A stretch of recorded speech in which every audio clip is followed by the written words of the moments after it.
You guys are probably wondering how in the world do we end up in this situation with all kinds of carnage, all kinds of pieces and parts. Yeah, we got ourselves one beautiful disaster. Actually, two beautiful disasters in the shop. Let me explain and get you guys caught up to speed.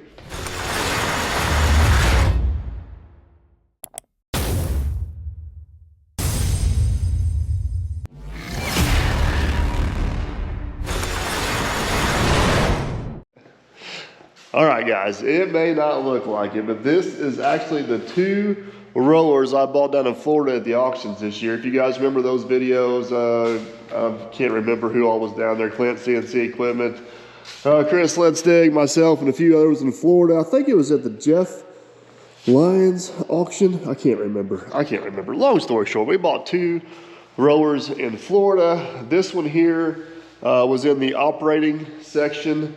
This one over here was in the in-op section when we bought it. This was meant to be a parts roller for that one. So why do they look different and what are they doing in the shop? So slightly after or shortly after I got back from Florida with these rollers, another local excavating company north of me was in desperate need of two of these rollers for, I shouldn't say desperate need, but they were trying to find a couple of these rollers for some tractor pull tracks they had to build, which is ironically the exact same reason why we got these. These things used to be pretty common in our area.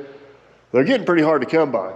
So I thought, well, pick a few of them up cheap, use one for parts, yada, yada, yada, we'll be good to go. So I told the guy, I said, listen, I just bought these things from auction. He called me like the day I was unloading them off the truck.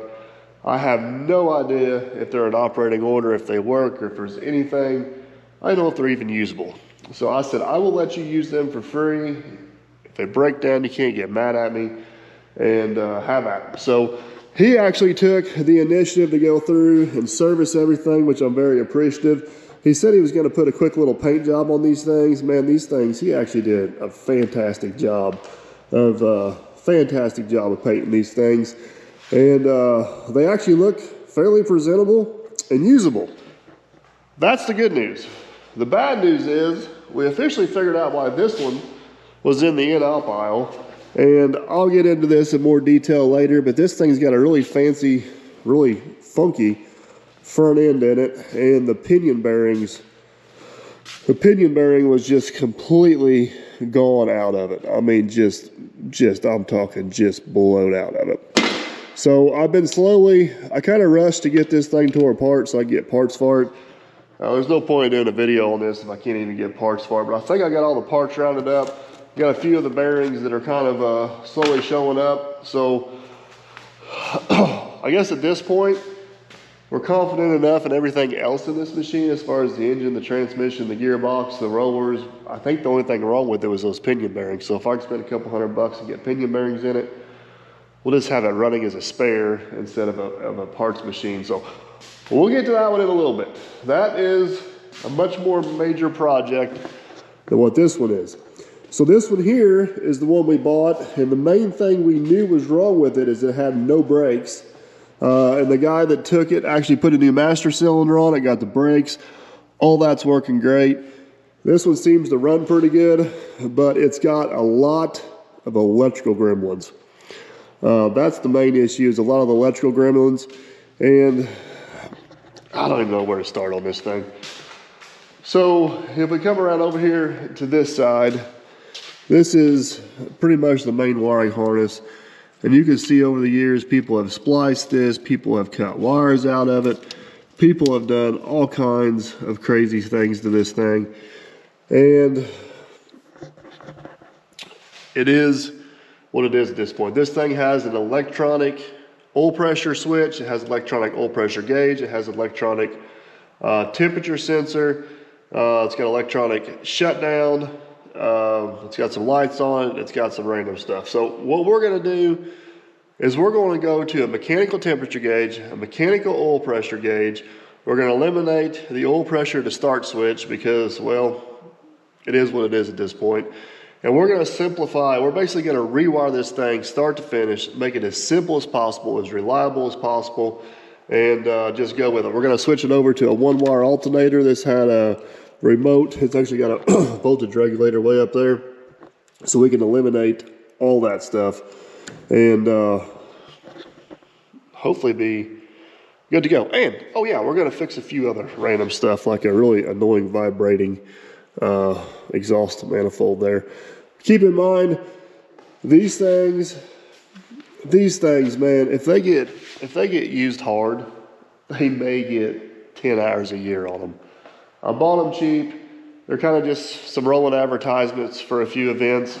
We just need them to be reliable enough to get 10, maybe 15 hours a year on them. Most tracks that only have one tractor pull lane, we can get away with one roller. It's nice to have two. So long story short, if we take both rollers there, which I can fit on the lowboy, one goes down, we'll just keep our fingers crossed the other one starts up and runs and does what it's supposed to. So, all right, where are we gonna start? That mess right there, maybe? Is that a good spot to start? Looks like it to me. Okay, so I know everything looks yellow and everything may look the same here. This wire right here, which goes to starter, to the power, and to here, I actually added because this thing fried itself to the point where it wouldn't start. So this right here is an oil pressure switch. This was supposed to plug in right here. And basically what this does is it will not let this engine start unless it sees oil pressure. Well, guess what?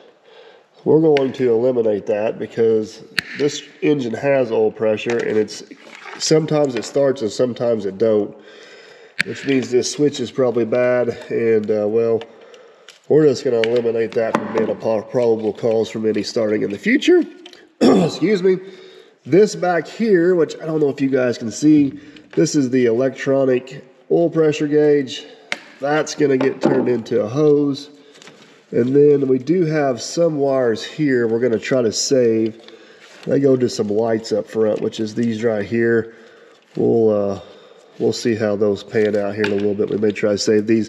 But all these wires right here go up and feed the alternator. So one's a ground, one's a signal igniter wire, and one goes up to the, should I save the blue one coming back? No, we're getting rid of all of them. We're going all the way to scratch. Feeds back to the voltage regulator, then the voltage regulator feeds back to the, I'll pull that out of there in a minute. Okay, so basically, we are saving this wire right here, maybe, because it possibly runs some lights. That wire needs to stay because it's the ground. And just like that, look at that. We cleaned up a whole bunch of a mess. So here's our engine temperature sensor. We're going to do away with that, go mechanical. Here's our wiring harnesses. Woo! Thank you for your service. We are done with you for now. All right, so now we got to figure out what's going on here. So these are all the wires coming around from the other side. And this wire right here. All right, so we got another sensor up here. I don't know what this thing is, but I'm pretty sure we don't need it. I'm pretty sure we don't need it to operate. We're gonna eliminate it. Oh yes. Oh, we're getting down to the good stuff now. Where does that wire go? Oh, that is, that's not a wire. That is our dirty air cleaner indication light. We might keep him around for a little bit. You never know. He might come in handy one day. We gotta figure out where it goes though. Oh no, that is not. That's gonna get plugged off because that is our cold starting aid, which is right here. All right. Now what? We're getting there. We're getting there, folks. I could be totally wrong on this. I feel like somebody overcomplicated what could have been a very, very simple electrical system. We got a horn back here. It's still hooked up. Do we need a horn? Maybe. But we can simplify this system and put this little bicycle meat horn. Well, that'll work. Work. Perfect. All right. I might have some weight reduction on the old roller. Where is that going to? We got a computer back here I don't know about somewhere? Can't be true. All right, take two. Come out. You gonna come out there? Now what's holding you in there? Oh, one stinking wire down there. That's not that wire. It's that little hose again. We meet again. All right. Oh, look at that. I don't know how many wires in there, but I'm pretty sure we can do the same thing with about 3. That's going to be the goal. And that's the one that got hot and caused some problems. All right, guys, so this is basically what we call a single wire. I call it a GM alternator. You guys may be able to call it something else. So basically, it's got one wire that comes off of it, goes to the battery and charges it. It's got all the diodes, all the regulators, everything is built into it. So there's no additional external wiring that needs to go along with this to make it work. So basically, we're eliminating about 6 of those wires. They go from here up to that regulator, then the regulator back to the starter, and the starter back to the battery. Basically, we're going to go from here straight to our positive battery cable, which is right here coming off the battery. We'll tie everything in right there on that post. It'll kind of be our junction box. And whammo bammo, we are good to go. Now, in theory, with a little bit of research, this thing should bolt up and fit right in there the same way the old one did. The old alternator is actually the same alternator. It's just an older version of it, so they took it and kept it as a core, so I'll rebuild it and make one of these out of it in the future. So let's see if we can get this one in there. We need to get this mounted because that's going to be our one of our wiring points we need to go to. So we need to make sure we got that set and secured, and then we'll start running some wires.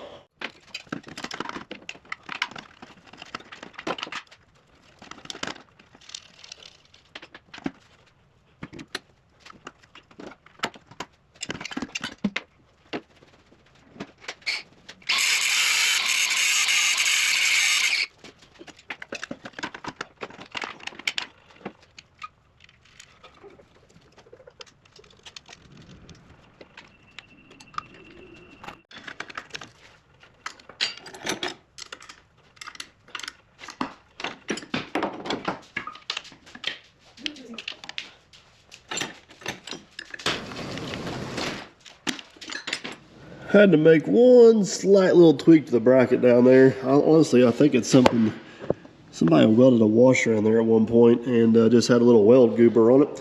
But there she is, nice and secure. So I think the next thing we need to do is hop up here, pull this dash plate out where we can access all the wiring on the backside and see what we're gonna save, what we're gonna get rid of, and what we're gonna reattach.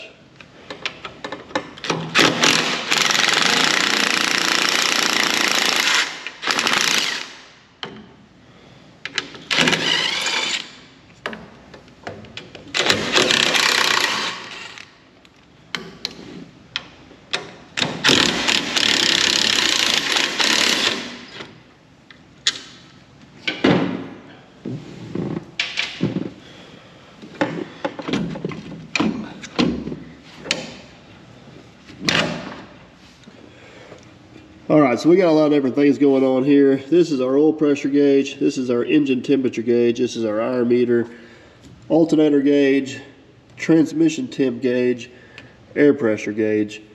We're gonna do away with this gauge. Don't really care about that no more. This gauge here, don't really care about no more. The alternator is working or it's not. We don't need a gauge to tell us. We are gonna replace the engine temperature and we are gonna replace the engine oil pressure, which is these two right here. This is the hour meter. I'm undecided on that. I may try to hook it back up just for the funs of it. We also have several switches down here. I don't know if you guys can see them. I am going to try to get, this thing's actually got some nice lights on the front of it wired in. So I think I may try to rewire one of those switches to get those lights to work. But I'm going to finish cleaning this up back here real quick.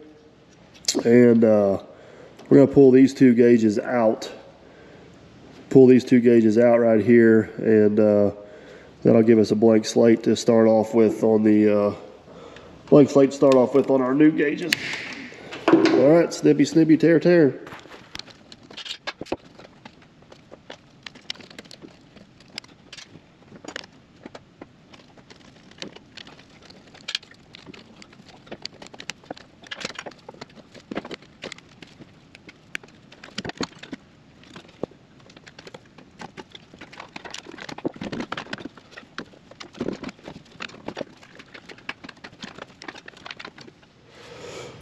All right, guys, I think we got a nice, simple little game plan we can make work here.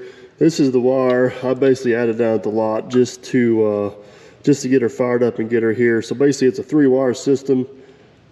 All 3 wires go to the ignition switch right now. So this is the signal wire that comes back and tells it to start. This is the power wire that powers up the switch. And then this here is the, I'm going to call it the accessory wire, or constant power when the switch is on, which right now is keeping the engine running, going to that electronic shutdown solenoid. So let me hop up here on top. Well, can I do it from down below here? Nope, let's hop up on top. So here's the other end of those 3 wires. This is our power going out. This is our power coming in. This is our start signal down here. I got a power and ground right here for the hour meter, which I think we're going to try to reuse. And then basically, oh, where'd it go? I got a switch out somewhere. I lost it. Where'd you go? All right, found her. And confirmed with the multimeter that it is actually working. So basically, we're going to grab some wires, a few connections, hop up there, get that wired up there in the dash, and keep this as simple as possible.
All right, guys, this is about as simple as it gets. We stole power off the ignition switch right here. So basically, the hour meter and the lights will not work unless the ignition switch is on. That is fused and protected down there where it gets power from. So it should be pretty much bulletproof from any kind of catastrophic or major failures. Before, the hour meter only ran if the engine had oil pressure, which means the engine is running. Now it's going to run if the key switch is on, but I'm going to go with that's better than nothing, and that's the way some factory equipment works anyway. So we'll tidy this up a little bit after we get everything confirmed it's working, got the switch back in back there. Next thing we need to do, I believe, is go ahead and get our 2 new gauges in there. That way we can put this dash back up and we'll get everything hooked up on the engine. All right, put the oil pressure gauge in first.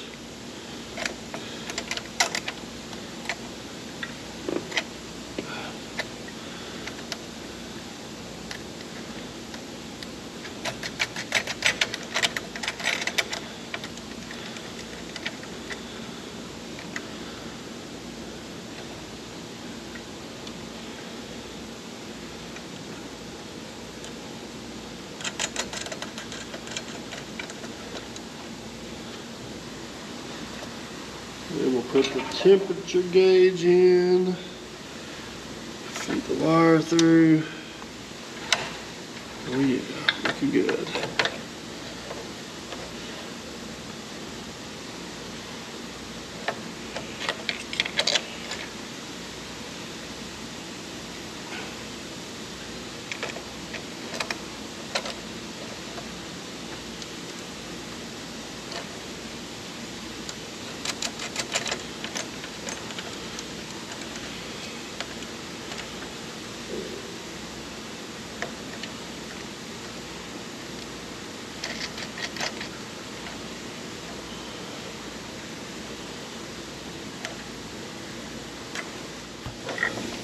All right, guys, gauges are in. I did have to do a little coping to this back plate back here to make sure I missed this oil line and this mechanical temperature sender wire thingy-majig, whatever you want to call it, since we're switching over, but I don't think it'll hurt anything. Hopefully we can get this slid back up into place.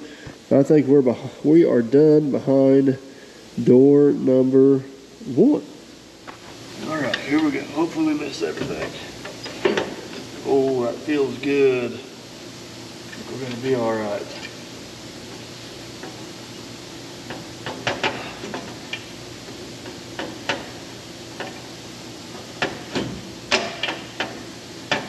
Come on.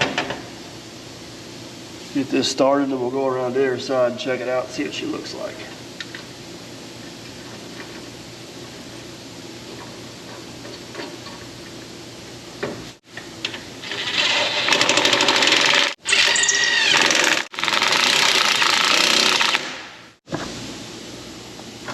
All right, looks good from up here. We are back to the bottom side.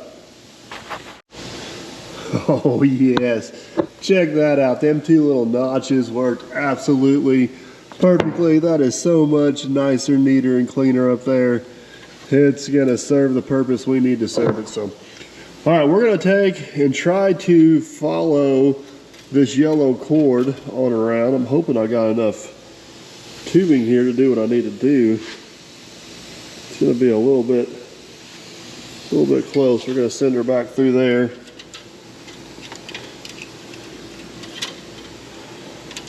And then we got our temperature sending unit. We need to do the same thing with. We've got to be a little bit careful with this. We definitely don't want to kink it.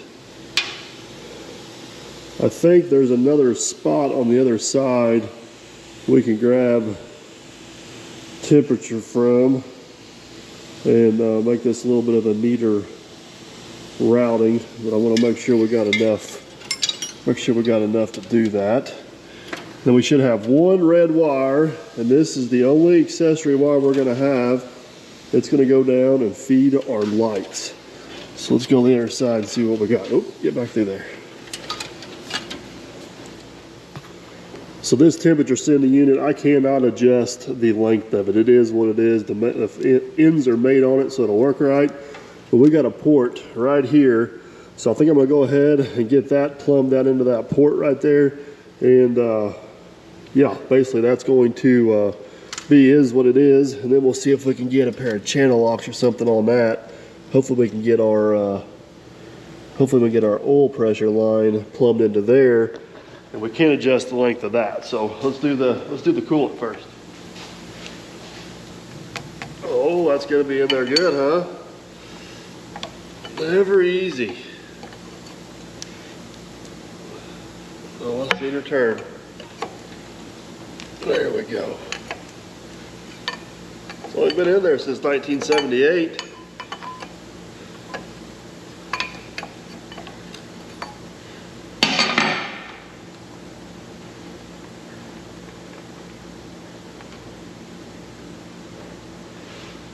Look at that. The coolant level is right there. Perfect.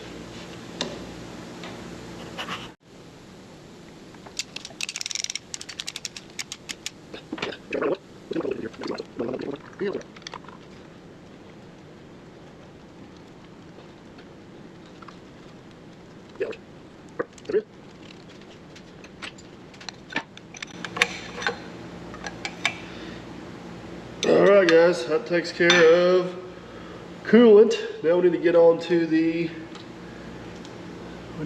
to figure out our oil pressure. I'm sure back in the day they made some special wrench. It's about as obsolete as this switch, but we're gonna try to use this universal channel locks right here.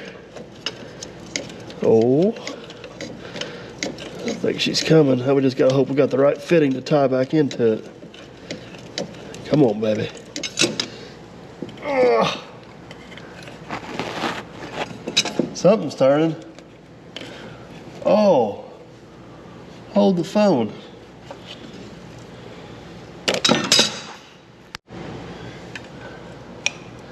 Conveniently enough, I got a spot to put a wrench in back here. That's awful thoughtful of them. Well, that switch wasn't bad before. I bet you she's bad now. I put a starter in the way, but heck yeah, got it.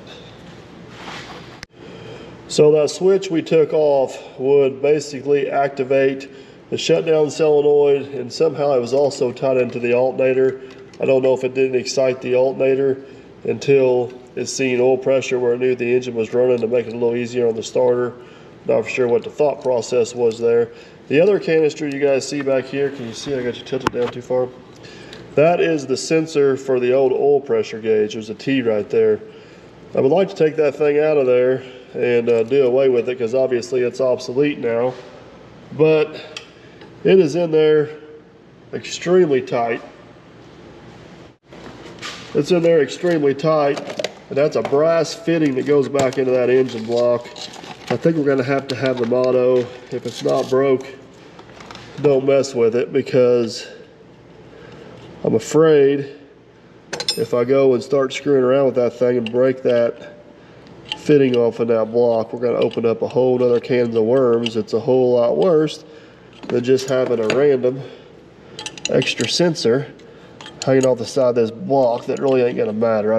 They're usually not a leak issue or anything, so we're gonna leave well enough alone on that and tie our oil pressure sensor in right where I'm gonna find my ferrule and my nut. Bear with me here. Oh, come on. Everything's got to be a pain in the butt, don't it? Alright, good news. Now that I fat fingered these two little pieces out of there we need. Put the nut on. Put our little ferrule on. Left this just a little bit long. We got, we'll make sure we got plenty of room to tie it up out of the way later. Tighten that down. Need a different size wrench to make it happen.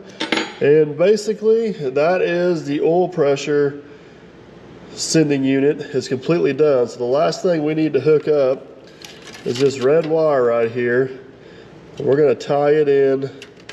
One of these goes to ground, which I think we're going to borrow a ground from this. The other one will be power. This is the one accessory circuit we got, which is the light. So let me get that wired in, and then we may put the battery cable back on and just do a test run and see what we got. So I figured out this blue wire runs the headlights. This wire here runs the accessory lights somebody added on the front. That everything seems to be working but one headlight. I did a quick little test with my power probe here.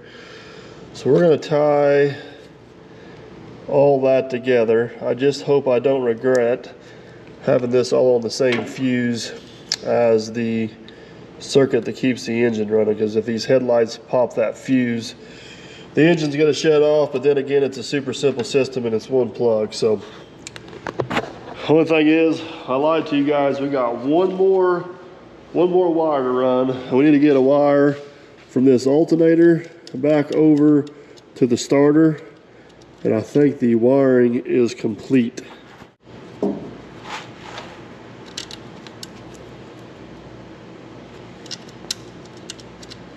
What a beautiful thing. One very simple little wire right there.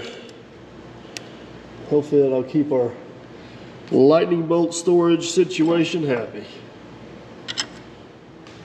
So this is our wire that comes over from the alternator. I'm going to put a fuse holder in this circuit as well, just that way if this wire somehow gets pinched or shorted out or rubbed into, it's got some protection.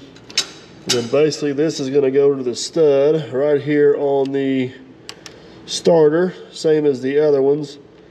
And that is a direct connection back to the battery. So basically it'll backfeed back that battery cable and should keep our battery fully charged. So that hopefully is the last of the wiring. I need to put a fuse in there to make sure we complete the circuit. But we should be good to go. We should be able to fire this thing up have our start function, our run function, our battery charging function, an hour meter that works, and a few working lights, hopefully. And once we get this all, make sure it's working, we'll get the final tidy up and this on the wires. We'll be good to go. All right, so as much as I'd love to fire this thing up and see if our wiring is all good, man, that's gonna look so much, we'll get that in some wire loom, it's gonna look so much better. We need to address this exhaust issue.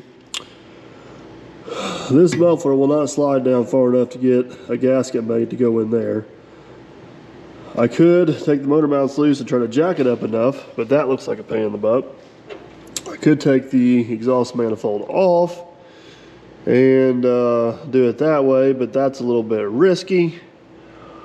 Or I could try to get something finagled in there, which will probably never work. So I think the lesser of three evil options is let's take that exhaust manifold off there, or at least attempt to take it off there.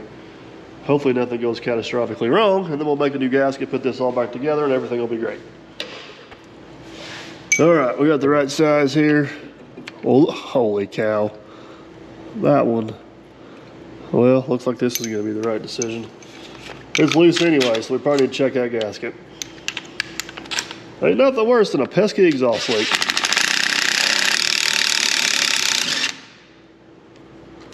Well, there's one. We get three more out. There's two.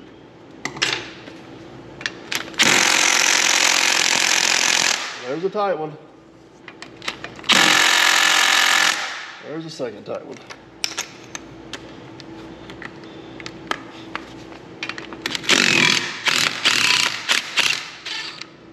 There's three. Oh, I don't know if I can get in there to that one. Come on, baby. There's four. I don't know why, but that actually worked.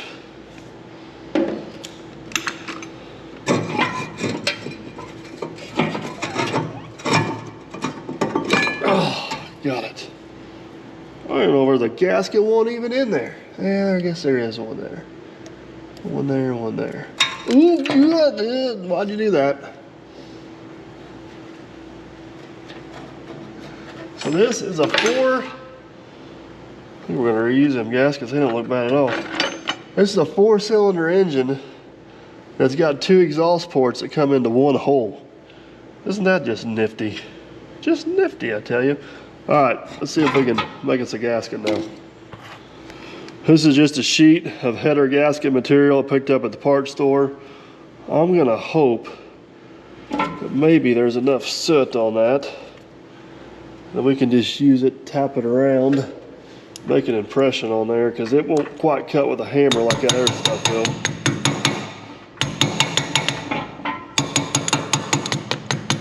At least I don't think it will.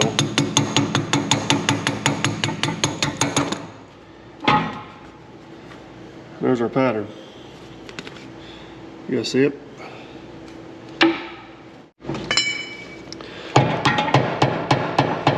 Maybe I was wrong.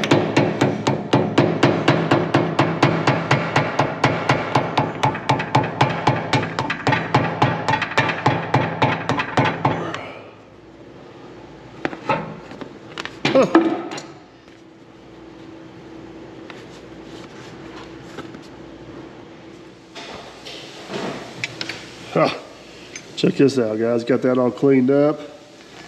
Dirt perfect gasket service. Not looking too shabby today. See if we can get this back up and in here. That one goes on there. Then I gotta get this other gasket in here. It goes this way. I don't want to do a whole lot with those. We're just gonna try to reuse them. And I'm probably gonna regret this. We're gonna put a little bit of anti-seize on them. So hopefully next time we go to do this, which is never, we can get these boogers back out again. All right, let's get this all bolted down. back together and we'll see if she starts.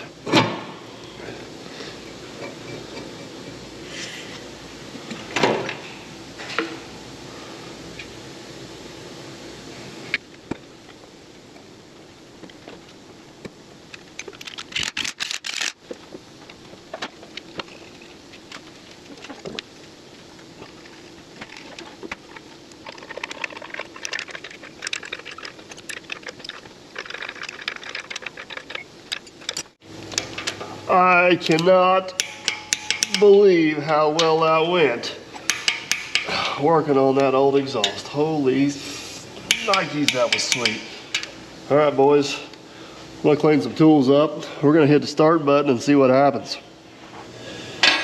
All right, guys, it is about time. This is the last few remnants of the old wiring. This is the wire somebody added. I don't know if the auction house added it or the contractor that had it before added it, but basically something wasn't going on. This was a jumper wire to kind of loop itself around whatever problem was going on, which now we've got it rewired so we can just get rid of that. It's a goner. Back to pretty much new factory wiring. So all right, gotta touch this on there. No sparks so far. Tighten that down a little bit.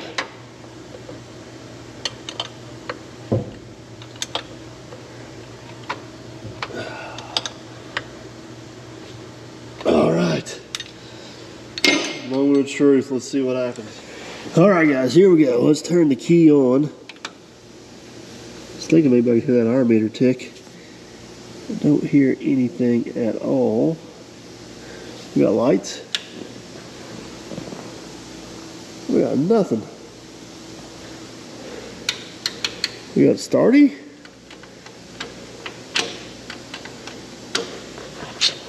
We're off to a great start, folks. What is going on? Oh. Stay put. Probably help if we turn this big master switch thingy on. Now let's see what we got. Let's try this all over again. No smoke yet, so that's definitely good. Okay. Key. Oh yes, I don't know if you guys can hear it. That is definitely ticking. That'll be convenient. We got lights. Oh, the lights are on. All right, moment of truth. We're in neutral. So we have starting. I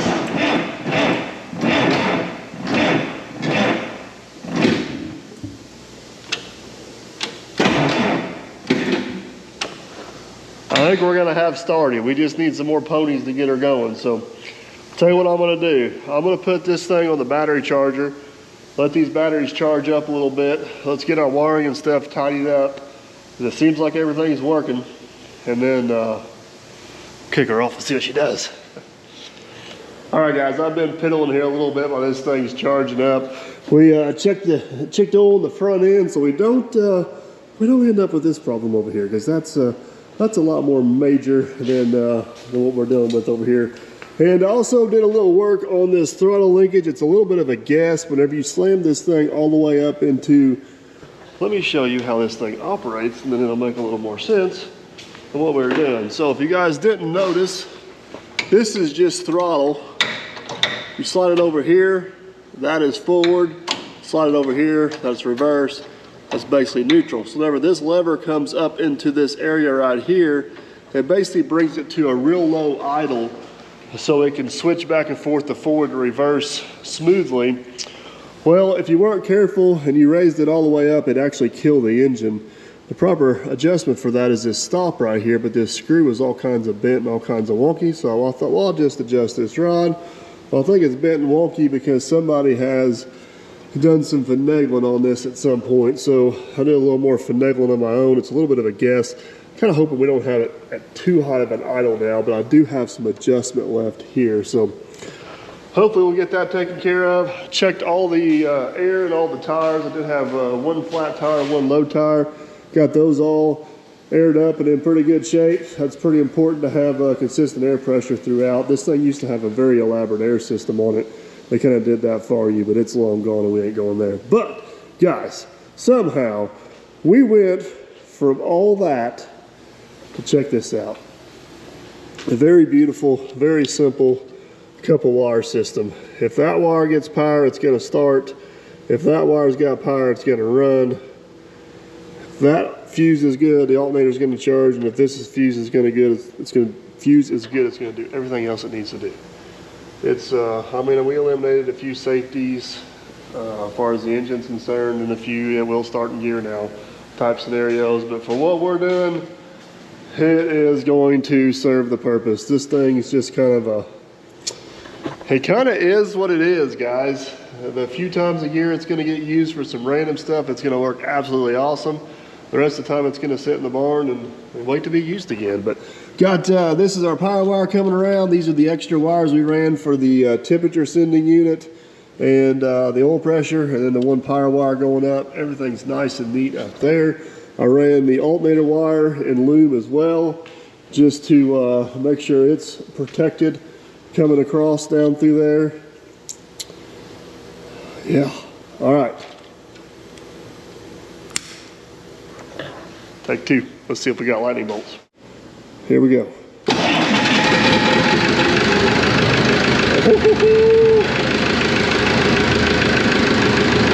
at that oil pressure, would you?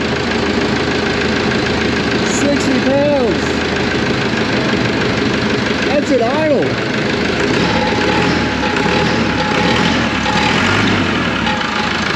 No exhaust leaks.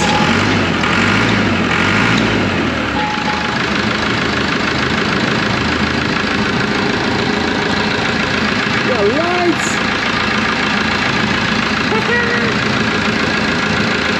Man, I think our throttle linkage is about perfect.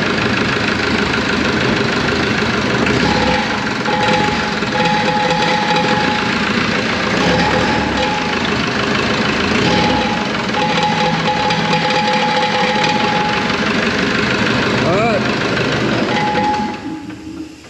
And Brandon. Getting closer, buddy. I think like this one's ready to go in the fair, boys and girls. Let's get the hood back on it, get the floor pan back in it, and get it out of here. This hood is lighter than what it looks. Oh, baby. Going down. Got it.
Temperature gauge is just starting to move. Oil pressure is amazing on this old machine.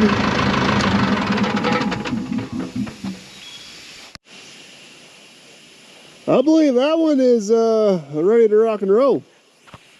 This one, on the other hand, it still needs some desperate attention. It's well, yeah, it's in pieces, and a lot of them. I've had a hard time finding parts for these things. The Heister company still exists, but they've changed hands a few times. A lot of this old stuff's just kind of obsolete. I do have a parts manual for it and some part numbers, but that don't mean they're good. They're good numbers. But with that being said, our local mom and pop parts store has got a connection with a few pretty cool bearing shops, or few really good bearing shops, I should say. And I think we got all the bearings we need. We got some teeth on some gears that are chewed up, but I think we're just gonna polish them and run for what this thing's gonna be used for. But guys, that's gonna be a whole nother video and a whole nother day. I'm not even gonna start putting this thing back together until I am confident we got enough parts to at least make an honest go at it. And then we'll see what happens from there. But there is some, if we get to this in a video, I'll show you. There was some major carnage.